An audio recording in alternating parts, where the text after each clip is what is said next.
Oi gente, tudo bem com vocês? Hoje eu tô extremamente ansioso pra conversar com vocês a respeito do lançamento, da estreia de His Dark Materials, aquela série que eu comentei no último vídeo com vocês de que iria estrear, e eu assisti o primeiro episódio e eu tô extremamente feliz.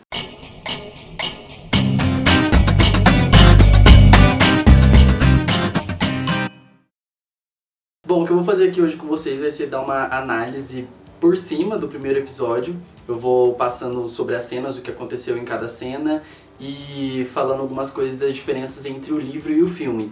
Então vamos lá que eu tô muito ansioso. É importante vocês saberem vocês não precisam necessariamente ter assistido o primeiro episódio pra estar vendo esse vídeo, porque esse vídeo vai ser uma análise guiada. Se você quiser, você pode assistir esse vídeo primeiro, depois ir lá e assistir o episódio, porque aí você vai conseguir assistir o episódio com um pouco mais de aprofundamento e entender o que você tá vendo ali, tá? Então, vamos pro vídeo. A primeira cena do episódio é um helicóptero chegando num lugar que a gente inicialmente não sabe o que é, né? Mas depois a gente vai saber que é Jordan, que é aquela faculdade que eu cheguei a mencionar anteriormente, que é onde a Lyra cresceu e tudo mais, papapá. Uma diferença que já dá pra gente notar do livro e do filme é que não é mencionado em momento algum do livro a existência de helicópteros nesse mundo. Então pode ter sido uma adaptação da série, ou pode também ter sido algo que possa ser mencionado na Luneta Amber, que é o último livro que eu ainda não terminei de ler, da trilogia das Fronteiras do Universo. E então esse helicóptero ele pousa, a gente vê a Lyra sendo entregue pelo Lord Asriel pro reitor da Jordan. O Lord Asriel parece estar bem desesperado, a gente não sabe porquê. Aparenta ter havido um dilúvio nessa época, mas eles se referem ao termo como dilúvio.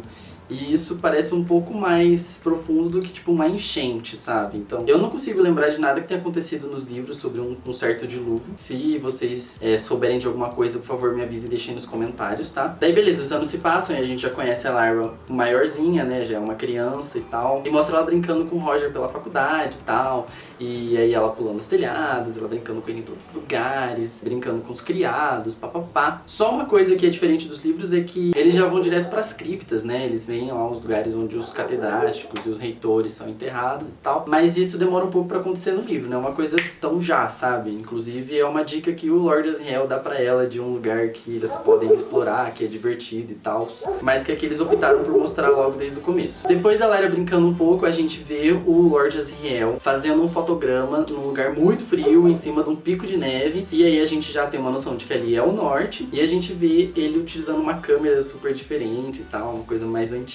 E eu gostei bastante desse tipo de estética. Logo em seguida, ele comenta que está sendo perseguido, provavelmente pelo magistério, que ele mesmo menciona isso, né? Pois mais tarde a gente vai saber que o que ele tá fazendo é quase como se fosse uma heresia. Depois disso a gente vê ele sendo recebido pelo Thorold, que é o criado dele, nessa casinha aí do norte. No livro, aparentemente essa casinha acontece um tempo depois, não é como se fosse uma coisa que ele já tinha antes. Eu posso estar enganado, mas no livro ele tem essa casa um pouco depois. Eu adorei que a gente sente um pouquinho de steampunk, tem um gostinho de steampunk aí com esse maquinário que ele usa e tal. A gente vê bastante os Zeppelins, nossa, eu adoro o steampunk, se eles explorarem isso eu vou ficar muito feliz. A gente vê então que ele revela esse fotograma dele, inclusive mais pra frente ele menciona que ele fez essa revelação com nitrato de prata e tal. Pra quem não sabe, isso é o que faziam antigamente com os filmes pra serem revelados mesmo. Nitrato de prata era uma substância comumente utilizada, né? Então era pra dizer que aquilo era uma foto normal mesmo. E aí a gente vê que ele tem uma grande descoberta ali, a gente não sabe inicialmente o que é, mas ele e o Thorold ficam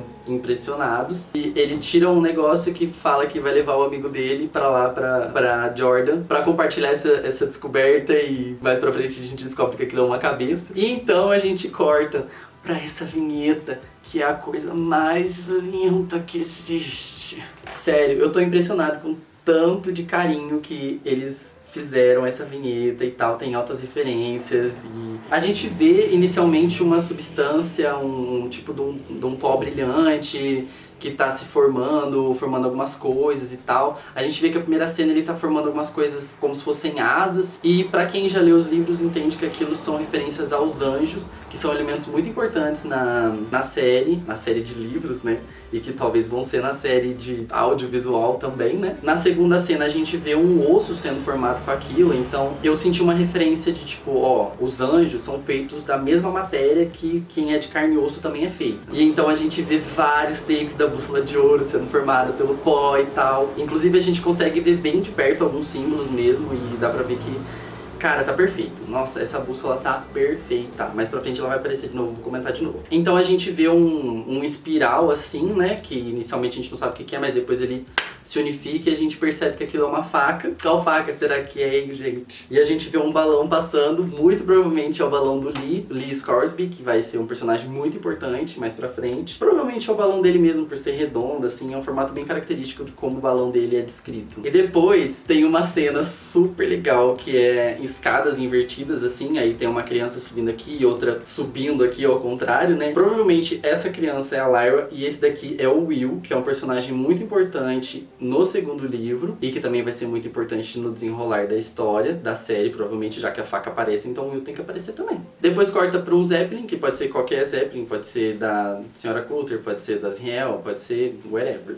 de várias pessoas. E então acontece a cena mais linda dessa vinheta, que são vários panoramas, assim, de algumas paisagens que a gente vê, e a gente consegue entender que aquilo lá são as realidades paralelas de que a série vai se tratar, não é mesmo? Tanto é que elas vão se afunilando assim até que elas formam só um fio, e esse fio é o que corta o nome da série. E pra quem sabe a função da faca sutil, né, que é o nome do segundo livro da série, sabe muito bem a referência que isso tá fazendo e ficou fantástico. Um detalhezinho importante dessa parte em que mostra o panorama das paisagens é que logo abaixo do primeiro mundo, invertido a ele, a gente consegue ver uma formação rochosa, assim, algumas casinhas e tal, e uma torre bem no alto. Acredito eu que isso seja Cittàgazze, que é onde acontece os principais eventos do segundo livro, e talvez o que vai acontecer na segunda temporada, ou mais pro final dessa primeira temporada mesmo. Só sei que essa vinheta tá tão perfeita e fazendo referências a tantas situações dos livros, que ela pode muito bem ser a vinheta pra série toda. Eu espero que eles façam algumas adaptações conforme as temporadas forem acontecendo e tal, mas ela poderia muito bem servir pra todas elas.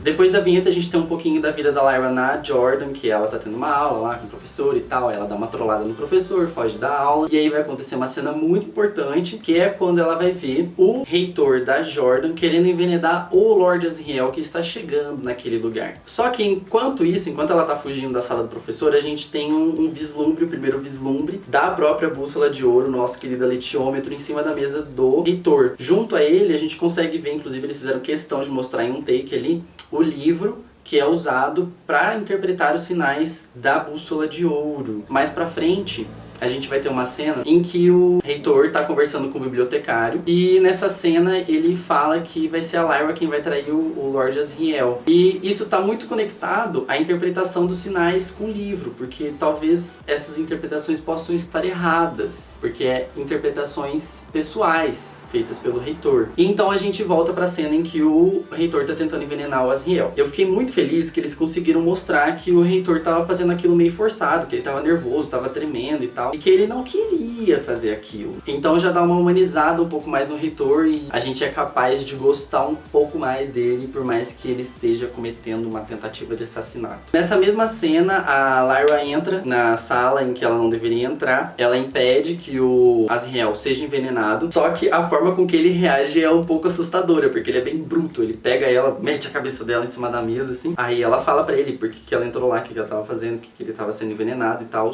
e aí ele larga ela. Mas eu achei legal eles terem colocado isso dessa forma, porque mostra o quanto que ele pode ser agressivo, o Lord Asriel, dependendo da situação que ele tá. Aí beleza, o Lord Asriel vai finalmente mostrar o que ele foi fazer ali e o que ele estava fazendo no norte. Eis que ele conseguiu tirar um fotograma em que ele consegue captar imagens do pó, que é a substância mais polêmica de toda essa série. Logo ali a gente já vê que existe um interesse oposto do Magisterium em relação ao pó e as descobertas dele, coisa que eu mencionei na minha resenha da Bússola de Ouro, né? Eu disse que o Magisterium não gosta que as pessoas saibam tanto das coisas, né? E então ele fala que ele foi lá pra finalmente entender o que a expedição do Sr. Grumman tava querendo descobrir, mas que foi cancelada e tal, e ele culpa o Magisterium pela morte do Grumman, e então ele pega um bloco de gelo, joga na mesa e fala, ó, o que aconteceu com ele por tentar descobrir as coisas. E aí eu gostei muito da frase que um dos catedráticos soltou, que é, este poderia ser Grumman, porque não dá certeza se é ele ou não, e isso é muito importante pro desenrolar dos acontecimentos do segundo livro.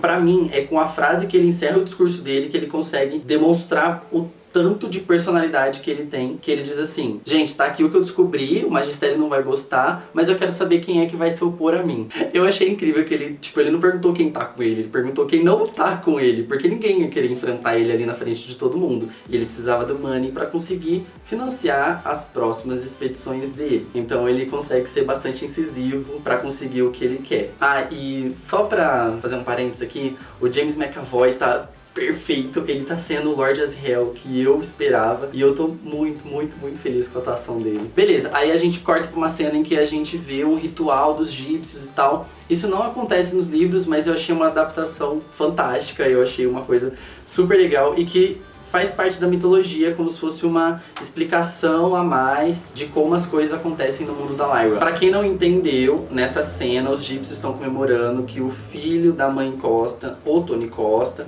finalmente se tornou um adulto. Por que ele se tornou um adulto? Porque a forma física do Demon dele se estabilizou. Agora ele é um falcão permanentemente. Ou seja, não vai se tornar outro animal pro resto da vida. E isso é o que demarca o crescimento, a fase final do crescimento da criança nesse mundo. E eu achei lindo a forma com que eles comemoram isso e tal. É um ritual mesmo, porque o Tony ganha um anel que tem o formato do Demon dele, que é a cabeça de um falcão. E é muito bonito esse anel. Queria muito que eu tivesse um Demon pra poder ter um anel desse. Na verdade, eu queria ter um Demon por ter um Demon, né? Mas ter um anel desse seria muito legal. E é nessa cena também que a nossa primeira criança conhecida é desaparecida, é finalmente capturada, que vem a ser o Billy Costa. Uma observação sobre ele é que eu imaginava ele um pouquinho maior nos livros e ele tá uma criança bem pequenininha aqui. Eu imaginava que ele fosse ter mais ou menos a idade que o Tony tem, mas o Tony acabou sendo mais novo e o Billy mais novo ainda. Eles vão lá e tal, procuram o Billy, não encontra, e chororô e tal, tristeza, pá. Aí volta lá pro Lord Asriel. Eu adoro essa cena, porque nessa cena ele consegue mostrar um pouco o lado paternal dele, de ser uma pessoa que se preocupa com os outros e tal, pegando a Lyra pra levar ela pro quarto dela, que ela dormiu ali dentro do guarda-roupa em que ele deixou ela. Mas não é muito assim não, porque depois quando ela acorda ele continua sendo um pouco grossão com ela, né? E eu achei muito interessante essa cena que a Lyra faz 4 perguntas que pra mim vão definir todo o roteiro da série. A primeira delas é: eles vão lhe dar o dinheiro? Aí ele responde: sim, eles vão. A segunda é: o que é o pó? E aí ele fala: não é assunto pra criança. Ela pergunta: posso ver a cabeça do homem? E eu rachei de rir nessa hora, porque a pergunta é idêntica do livro. Ela faz a mesma pergunta. E outra coisa que é legal é que ele responde que não, meio que tipo, não, você tá louca? Mas pra quem lê os livros, sabe por que ele não queria mostrar a cabeça pra ninguém? E por último ela pergunta: ainda podemos confiar no reitor? E ele responde: não podemos confiar em ninguém. Pra mim, essas 4 perguntas são o que vai fazer tudo acontecer nessa série, então se atentem a elas. Depois disso, corta pra uma cena do reitor conversando com o bibliotecário. No livro, o bibliotecário não é um personagem importante. Eu senti que ele é um personagem bem acessório aqui, que tá sendo colocado pra gente poder entender o que tá passando na cabeça do reitor e também entender um pouco mais de como funciona o magistério e a sociedade daquele mundo. E é nessa cena que eu comentei um pouquinho mais atrás que ele disse que quem vai trair o Lord Asriel é a Lyra. A cena seguinte é da Lyra conversando com o Roger sobre o desaparecimento do Billy Costa e tal. No livro, o Billy e a Lyra são muito mais amigos, porque ela tem uma relação bem mais próxima com os egípcios do que tá sendo mostrado na série. Ela brinca com as crianças egípcias, ela não é só uma conhecedora distante deles, ela conhece muito bem o Billy. E aqui ela só fala assim: ah, o Billy, eu lembro dele. Mas não tem aquele apelo de, cara, meu amigo sumiu e tal, que eu acho que faltou um pouquinho, mas tudo bem também, vamos lá, segue. É a primeira vez em que algum personagem cita os Gobblers, que são os papões, os personagens que estão sequestrando as crianças. Aí o Roger fala assim pra Lyra: ah, então, eu acho que o Billy foi pego pelos papões e tal. Aí ela era: kkk, papões não existem. É, querida, talvez existam. E aí ele menciona que a nave do Lord Asriel tá saindo, ela sai no pau pra ir atrás dele. Pelo amor de Deus, me leva pro norte, quero ir pro norte, preciso ir pro norte. E ele fala: não, sai daqui, garota, dá um empurrão nela pra tirar ela de dentro da nave. Mais uma vez grosseirão com ela. E aí vem um momento um pouco dramático, que ela pergunta assim: foi numa aeronave como essa que meus pais morreram? Aí o Lord Asriel fica meio perplexo. E ele fala: não, era numa menor. E aí ela sai correndo. Aí o Roger grita com o seu Asriel e fala assim: ela é muito mais do que você tá pensando, ela é especial. Aí o Lord Asriel responde: todos são especiais. Adorei. E enquanto a aeronave tá passando lá longe, a gente consegue enxergar os egípcios. Aí a gente vem pro arco dos egípcios. A gente conhece o Father Corran e o Lord Fa, que são bem diferentes do que eu imaginava nos livros, mas também fiquei feliz com a adaptação, gostei deles assim, vamos que vamos. O Tony tá um pouco cético quanto aos papões, ele acha que eles não existem e tal. Até então ninguém sabe quem são os papões, se são pessoas, se são monstros, o que tá acontecendo e tal, por isso que eles deram esses nomes. E o Tony tá achando que não é nada, o Tony, a família dele, tá achando que o Billy só se perdeu e que logo ele vai aparecer. Aí o Father Corran fala, não, querido, é os Gobbler, para de ser doido. Vamos lá, ajuda a gente, que tem mais um monte de crianças desaparecidas e a gente precisa da ajuda de vocês. E aí, minha gente, corta pra uma cena do Lorde Boreal conversando com o padre do Magistério. E eu achei importante eles terem colocado a palavra padre aqui, porque é uma referência clara à igreja que a gente precisa para que essa série tenha polêmicas. O Lorde Boreal, ele tem uma imponência muito maior do que nos livros, e eu adorei isso. Eu quero que ele seja um personagem importantíssimo, porque ele aparece pouco nos livros, e normalmente ele aparece junto da Senhora Coulter. Nesse momento, eles estão tendo uma conversa e tal, que aparentemente o Lorde Boreal já sabe, porque algum catedrático contou a ele, o que o Lord Asriel foi contar para os catedráticos lá e tal, contar do fotograma, que ele consegue enxergar o pó, que existem outras realidades, pá e tal. E aí o padre fala, pelo amor de Deus, ninguém pode saber disso, muito menos a Dona Coulter. E aí, pá, corta pra uma cena da porta dela abrindo e ela chegando em Jordan e tal. Eu achei que essa conversa conseguiu dar um ar muito poderoso pra Senhora Coulter, porque os caras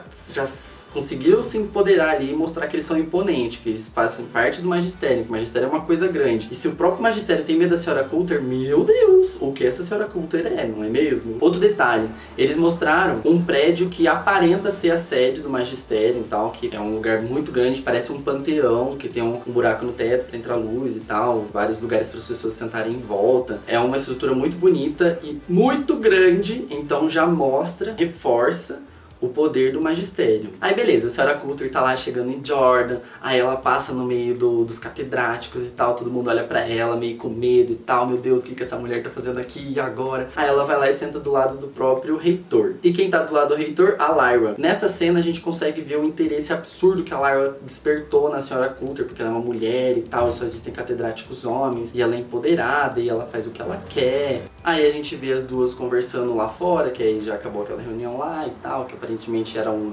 culto, não sei dizer, ou só uma janta, em que antes eles estavam agradecendo pela refeição, sei lá, alguma coisa assim. E aí mostra a interação das duas, em que a Lyra tá absurdamente impressionada com a Mr. Coulter. Mr. Coulter é ótimo, né? Com a Dona Coulter. E aí ela leva a Lyra pra uma salinha e fala pra ela, ó, então, é o seguinte, eu quero te levar embora daqui. É engraçado que nessa cena, a Senhora Coulter abraça a Lyra e ela faz uma fisionomia estranha, sabe? Quando ela abraça assim de costa, meio que tipo, nossa, cara, acho que eu gostei de abraçar essa menina, sei lá, acho que eu sou capaz de gostar dela. Nessa mesma cena, a Lyra pede pra Senhora Coulter pra levar o Roger pra Londres, que é pra onde elas vão, né?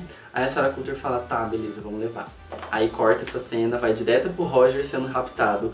Que coincidência, não é mesmo? Depois disso, a gente finalmente tem uma visão melhor do aletiômetro, que é quando o reitor finalmente dá ele pra Lyra, dizendo que é um equipamento que pode dar pra ela mais segurança. E a gente vai entender mais pra frente por que ele tá dando isso pra ela. Aí ela tá feliz da vida, sai correndo, Roger, pelo amor de Deus, vamos pra Londres, e pá. Aí ela não encontra o Roger. Aí ela começa a ficar desesperada, ela vai lá na cripta, não encontra ele, e aí pronto, falou, meu Deus do céu, eu preciso encontrar o Roger. Corta essa cena, a gente vê que os egípcios estão se organizando pra ir pra Londres, porque lá é onde eles conseguem juntar mais gente, formar um mini exército pra poder lutar contra os Gobblers, e é assim que se encerra o arco dos egípcios nesse episódio. A gente volta pra Lyra conversando com a Senhora Coulter, e a Senhora Coulter prometendo a ela que vai ajudar a Lyra a encontrar o Roger, porque lá chegando em Londres ela tem bastante gente que pode ajudar ela e tal, vai ajudar a encontrar o menino. Aí a Lyra fica desesperada, vai no quarto dela e aí ela faz um negócio muito engraçado, que é pegar o aletiômetro e começar a gritar com ele, cadê o Roger? Onde que o Roger tá? E tal. Porque o reitor dá pra ela o aletiômetro dizendo que ele conta a verdade, mas ele não fala como que usa, né? Então a gente vai ver, acredito eu, ela ainda penando um pouco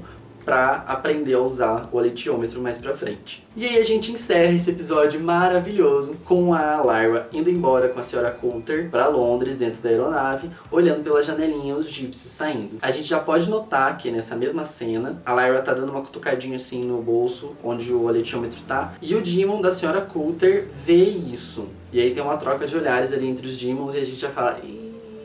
não era pra ela saber, mas ela já vai saber logo logo o que ela tá guardando ali. E é com esse ganchinho gostoso que a gente termina o primeiro episódio. Eu posso dizer pra vocês que eu tô absurdamente feliz com essa adaptação. Eu gostei de tudo. Tô gostando muito do roteiro, tô gostando da adaptação. Das partes que não tem no livro, eu tô curtindo muito. E eu acredito que vão ter bastantes dessas, porque vai ser uma série de 8 episódios por temporada. Eu não sei dizer se vão ser 3 temporadas pra acompanhar os 3 livros, se vão ter mais temporadas porque o Philip Pullman tem outros livros sobre esse mundo, se vão ser menos temporadas e tal. Eu só sei que já tá renovada a segunda temporada. Então a gente pode esperar um desenrolar bem grande dessa história. E eu tô muito feliz com tudo isso. Extrapolou todas as minhas expectativas. Eu tô muito contente com cada detalhezinho que tem, principalmente com aquela vinheta e aquela música de abertura maravilhosas. E eu tô absurdamente ansioso pro segundo episódio. Acho que esse vídeo ficou um pouco longo, então eu vou encerrar por aqui, mas aguardem por mais novidades em breve. Não vou fazer vídeo só sobre isso, tá, gente? É que acabou acontecendo da gente tá nesse momento de lançar His Dark Materials e eu tá no hype absurdo. Mas eu vou falar também de outros livros mais pra frente e tal. Então é isso, se vocês gostaram, deixe seu gostei aqui. Comentem comigo o que vocês acharam desse episódio. Se vocês não assistiram ainda esse episódio e viram esse vídeo até aqui, espero que vocês tenham uma experiência bacana enquanto vocês assistirem o episódio, porque vocês vão saber um pouquinho melhor o que tá acontecendo ali. Então a gente se vê na próxima. Um beijo, tchau!